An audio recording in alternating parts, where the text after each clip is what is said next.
शेर और गधा। बहुत समय पहले एक बड़ा जंगल था। इस जंगल में बहुत से जानवर रहते थे। इन जानवरों का शासक राजा शेर था। वह विशाल, ताकतवर और शिकार करने में बहुत अच्छा था। जब भी उसे भूख लगती, वह बाहर चला जाता और कुछ ही मिनटों में अपने भोजन के लिए शिकार पकड़ लेता। लेकिन जैसे जैसे साल बीतते गए, राजा शेर बड़ा होता गया। उसकी शक्ति धीरे धीरे कम होती गई। वह न तो तेजी से दौड़ सकता था और न ही अपने शिकार पर छलांग लगा सकता था और उसके लिए शिकार करना मुश्किल हो जाता था। उसे खाने के लिए कुछ नहीं मिला। उसे चिंता थी कि वह इस रास्ते पर नहीं जा सकेगा। एक दिन शेर जंगल के किनारे बैठा बहुत सोच रहा था। तभी उसने एक गधे को बहुत जोर से रेंगते हुए सुना। जैसे ही उसने आवाज सुनी, उसे एक विचार आया।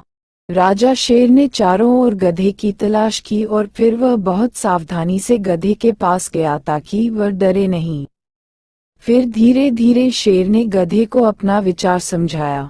मैंने अभी अभी तुम्हारी चीख सुनी। तुम सबसे तेज आवाज निकालते हो जो मैंने कभी सुनी है। हम साथ मिलकर काम कर सकते हैं। क्या तुम मेरे साथी बनोगे? शेर ने पूछा। ये सुनकर गधा हैरान रह गया। उसे विश्वास ही नहीं हो रहा था कि शेर उसे अपना साथी बनाना चाहता है। वह शेर की बात से तुरंत सहमत हो गया। फिर शेर उसे जंगल में ले गया और अपनी योजना बताई। अब तुम्हें यही करना होगा, शेर ने कहा। जब भी हम जानवरों की भीड़ को एक जगह इकट्ठा होते देखते हैं, तो मैं भीड़ के दूसरी तरफ जाकर छिप जाता हूँ। फिर आपको जितनी जोर से रे कर सकते हैं, बजाना होगा। अचानक शोर से डरकर जानवर इधर उधर भाग जाएंगे और वहां, जैसे ही वे मेरे पीछे दौड़ेंगे, मैं कम से कम एक को पकड़ लूंगा। तब तुम्हें भी अपने हिस्से का भोजन मिल सकेगा। गधे को सम्मानित महसूस हुआ कि उसे शेर को शिकार करने में मदद करनी थी। उसने बिल्कुल वैसा ही किया जैसा उसे करने को कहा गया था। जब भी उसने किसी समूह को देखा, जानवरों के लिए, उसने जितनी संभव हो उतनी जोर से चिल्लाने की आवाज निकाली। जैसे ही जानवर डरकर भाग गए, दूसरी तरफ छिपे शेर ने उनमें से कम एक को पकड़ लिया। फिर उन दोनों ने अपने भोजन का आनंद लिया। जल्द ही गधे को उसका कोई अंत नहीं सूझने लगा।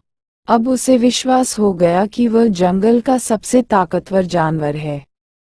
वह जोर जोर से रेंगते हुए और छोटे जानवरों को डराते हुए हर जगह घूमता रहा।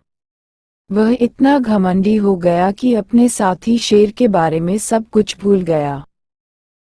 तो एक दिन, जब वह जानवरों को डराने के लिए रेंग रहा था, एक तेंदुए ने उसका रेंकना सुना। वह आवाज से बिल्कुल भी भयभीत नहीं हुआ।